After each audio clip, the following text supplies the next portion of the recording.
Hey everybody, and welcome back to the channel. So got the old L2 up here to the shop. Gonna start working on it, seeing what I can fix and what I need to find different for it. So we want to try to start picking some corn Saturday. So I'm gonna see what I can fix. The auger turret is bad. I need to do something with that. So that's what I'm gonna start with. So what I'm going to do is I'm going to take it apart, which I've never had one apart before. I've had them apart on red combines, but never one of these. So there are bolts or nuts on the back side. Take those out and pull the auger out of the tube, I believe, and that'll pull it out of the U-joint in here. There's a square shaft that shoves into the auger tube.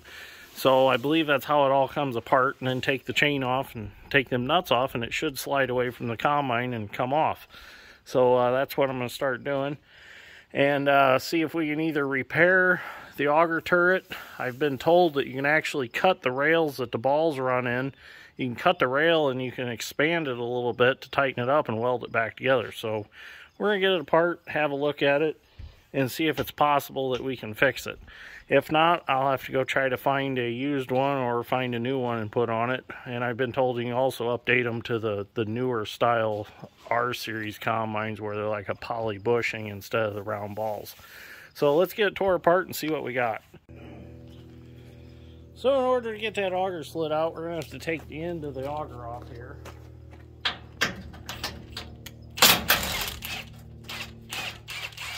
Which are carriage bolts, I'm going to have to hold it from the inside.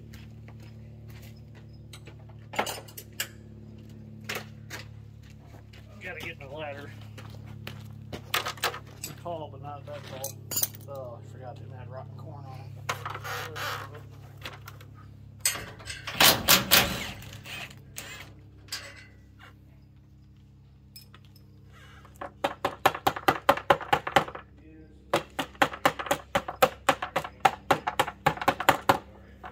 Nut. Huh.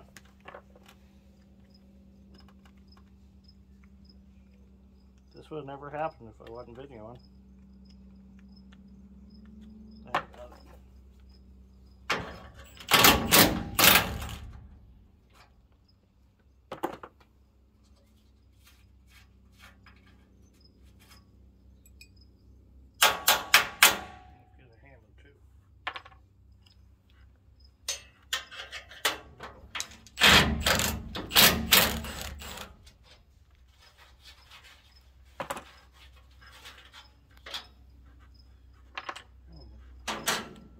We even brought the wrench.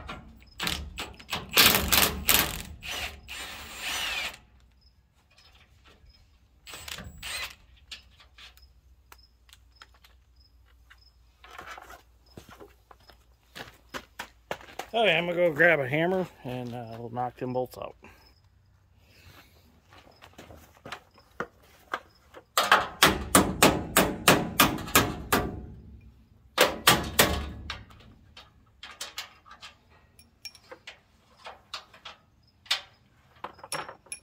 Before we unbolt it off the combine, I'll have to run over and get the bobcat to hold it up. So we can at least get this far. Now this auger should pull out. There we go. That part worked at least. So let's move on to getting our turret tore apart. Okay, so now we're going to take the roller chain off that actually turns the turret, that actually pulls the auger up. So anybody that's not familiar with a Gleaner combine, they use a hydraulic cylinder here to push, and well, actually it pulls. It pulls this chain. When it pulls this chain, it rolls the unloading auger up. It's a pretty simple idea. It works pretty good until these turrets go bad. I can find my pocket screwdriver here. Yeah, the pocket screwdriver that Pete sent me. Use this quite a bit. I don't know if this is going to work. Oh yeah, they'll come apart. They're pretty rusty. Probably haven't been apart since the 80s. Alright. So it's just roller chain, like I said, so these are just splicer links.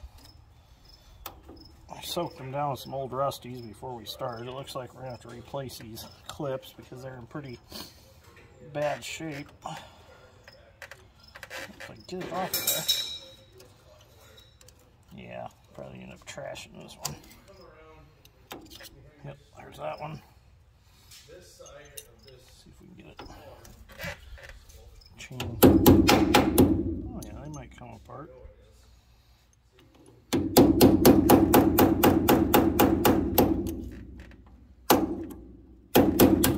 There we go. Okay, so our chain's disconnected on this end.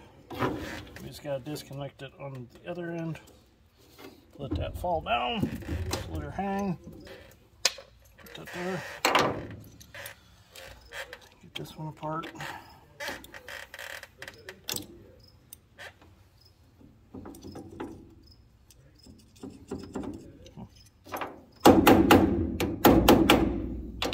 Free it up just a little bit.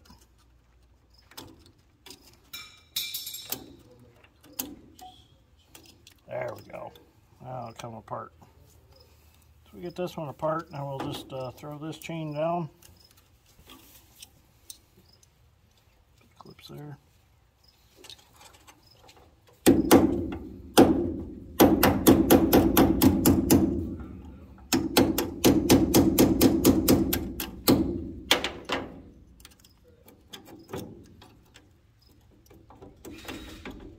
Oh, it must have a slight burr on it.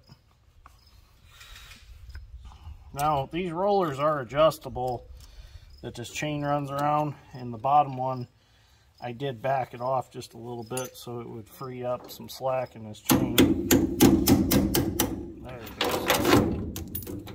I lost that part of my chain link, but that's okay. I might replace it anyways. So, I'm going to come on the back side of the auger turret here, and we can start taking these nuts off these studs.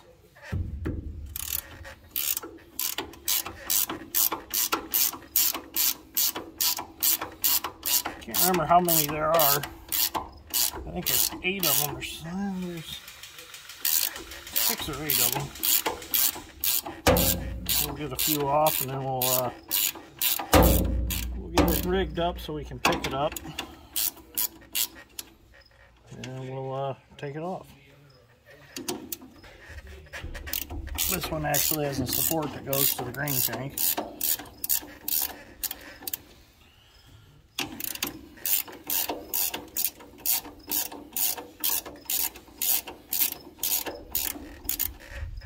Sausage, why don't you go out back and get the service truck? You know how to drive it? Just make sure you flip the air brake switch to off. No? Sissy, it's a cab over. You can drive it. You can drive that damn Jeep all over the place.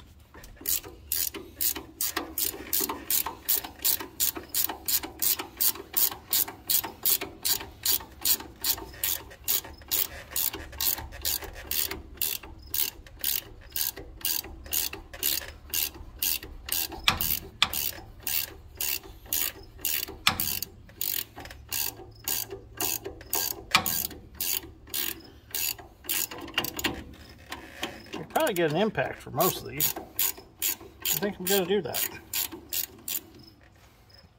Okay, so that gives you an idea of what we're going to do. So I'll get the rest of the nuts off the studs, and we'll get her pulled off. Well, Dad's Strength Sausage brought the service truck up, so he'll get her backed in here. I got a strap. We're just going to choke it, and we're going to pick her right up. And then we'll put a little tension on it first, and then I'll get the rest of the nuts off, and then we'll get her off. Okay, so Dad's Strength's gonna whip that thing out, and we're gonna get the cable down. We're gonna get it hooked to the strap. I'm just gonna choke it and pick it up. I got all the nuts off the back side of the studs, and the ring is already starting to pull apart, so that's not a good sign. Some of the balls are already starting to fall out. So we'll see what we got by the time we get it down off the combine. Might have to go find us a new one, but who knows, maybe we can repair this one somehow. We'll see what happens. So I'm gonna have to get up on the combine maybe and pull that cable out for him. But I'll get the camera set up, we'll get some video of getting her down. Okay, go ahead and go off.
that's nasty. That ring, here's our issue right here. This ring is wore, and it's let the balls out. Yeah, it's a bad deal. We're gonna fix that. We have to wash all that out first too. Oh man, is it nasty in there.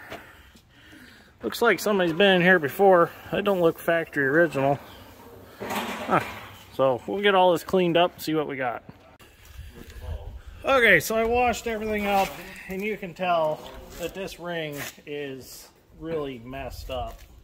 I mean, we're just gonna have to pry it apart here and hope for the best. The balls are probably gonna go everywhere. I don't know how we're gonna stop that. We'll get a magnet at some point. I actually think this ring's broke or cracked somewhere.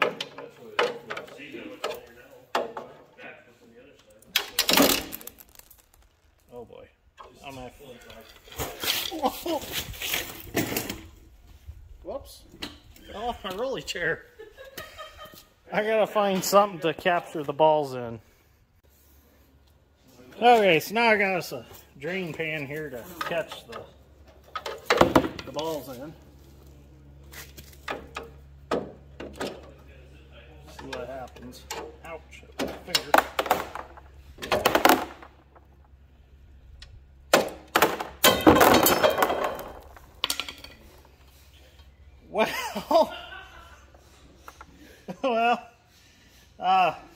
I got balls everywhere now.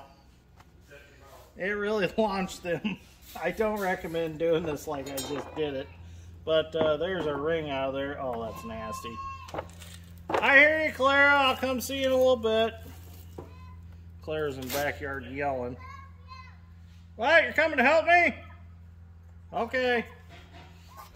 You can play in the rocking corner if you want to. That's fine. Okay, so we're going to have to figure out what we're going to do with this. It looks like we're going to have to find a whole different auger turret because it's pretty nasty. It probably really hasn't worked properly in a long time. These balls were probably just sliding around and not actually rolling the way they were supposed to. Maybe that's why the auger was so slow in and out. I don't know. So we're going to get it fixed up though. This L2 will run again. Okay, so now that it's all dried out, I took this ring over to the sandblast cabinet. I done a bunch of sandblasting. I found the hole where they put the balls in when they assembled it, and all that is just a patch welded over the hole to keep the balls in. So what I'm going to do is, well, I took the wire wheel in here too and cleaned this all up too real nice, so it's fairly clean. So what I think I'm going to do is I'm going to slit this, pry it open a little bit, weld it back up, and grind this patch off, and put it back together and see what happens. See if I can tighten it back up, because I got a feeling it's a little bit too loose, especially when I get the balls back in there. It's going to be a little bit too loose. So maybe if I expand it a little bit, that'll take up some of the slack and it'll be tight again. If not, it's junk and we'll just have to find another one. But it's worth a shot. I mean, what are we out? It's Wednesday evening. I got nothing better to do, so I might as well give it a try. So hopefully I got enough balls left. I'll have to look for some more if I can't, or if there's not enough in there. So I think maybe I can get those at the hardware store. I'll find out. So let's see what we can do with this.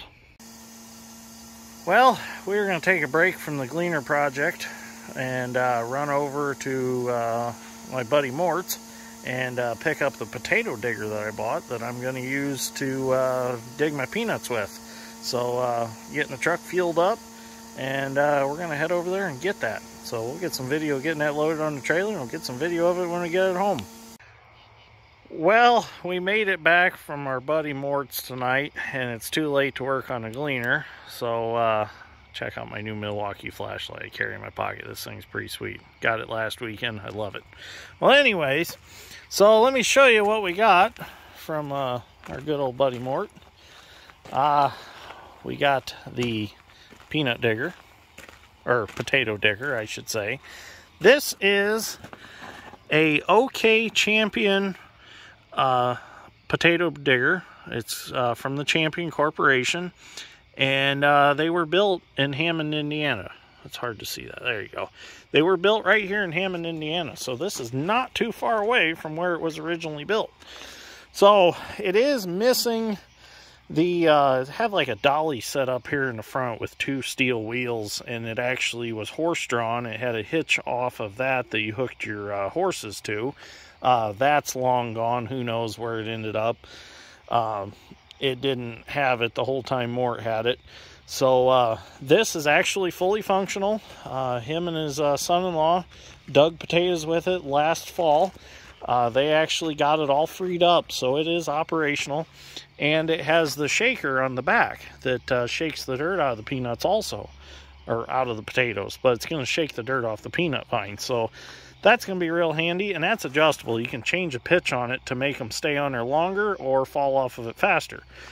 So we'll get this unloaded in the morning, and we'll get her lubed up. I'm going to lube some stuff up on it, and we'll get her figured out, hooked on a tractor. Now what they did was they had a hitch on a 3-point hitch on the tractor, and they just set this to where it was in a comfortable position, and then they would raise and lower the 3-point hitch to make it dig deeper or shallower. So what I'm going to do is I'm going to make a hitch on the old MC and make that stationary on the hitch so it sits on it, and then I'll just get off the tractor and adjust it. And maybe eventually I'll come up with some way to modify it with a hydraulic cylinder without modifying the potato digger, because I really don't want to modify it because I like it the way it is. I would like to figure out what color they did paint these, and I'd like to repaint it. It looks like it's got some yellow on there. It's hard to see with the LED light with the camera, but there you go. It's got some yellow on it. And also, I am going to be buying Mort's John Deere 690B excavator. We brought the tooth bucket home tonight for the excavator, so there it is. It's probably I want to say it's a 24-inch bucket, maybe 20. I'll have to get a tape measure, but it's a fairly nice tooth bucket for that hoe. Be nice for digging stumps out and stuff, and it also has a 6-foot ditch bucket on it. So that's a pretty nice bucket. And then in the back of the truck, I have the windshield frames for the 690. So there they are. I'm going to take them to Start County Glass and have them put all new glass in them. The frames are in really good shape, which usually you find these old 690 frames, they're all rusted out, especially the ones on the bottom of the cab floor. But these are in great shape. They even have the plastic latch knobs there at the top. So that's a good thing. That's all there. And Mort actually found me, because he used to grind feed, he found me a big hole screen for my 1150 International feed grinder. So now we can grind cattle feed with it, because it needs to be ground a little coarser for the cattle. So we have this screen now, so that's awesome. And then give us a couple books on plows and a soil map of our county, which I thought was really cool. Oh, so shut the light off. But anyways, that's as far as we're going to get tonight on a Gleaner. So in the morning I'll get these unloaded, and this weekend we are going to dig some peanuts as long as it doesn't rain. I wanted it to dry out a little more so they'd shake cleaner. So look forward to that video this weekend. And I get this bucket off the truck and get them windows in the shed safely, and I'm going to put that screen in the the area you can store them on that feed grinder. So that'll work out good. We got a screen for it. So anyways, if you enjoyed this episode of Dirt Grain Steel, give me a like and a subscribe. Well, you don't have to subscribe, but at least like. But I'd like it if you'd follow me. I'd appreciate that. We really enjoy some more subscribers around here. And I'd like to invite all the ones that have subscribed in the last month. I've grown pretty good. So I greatly appreciate you all coming along for the ride. So harvest is going to start this weekend. Well, actually, we're going to try to start tomorrow. So the old Gleaner probably won't come to the field, but the 1660 is fully functional. We'll get the 4955 put on the grain cart, and my cousins are about done with our one hopper bottom, so we'll be able to run 2 trucks. The Pete's in the shop, and it's almost ready to be put back on the road. my old black Kenworth, he's ready to go.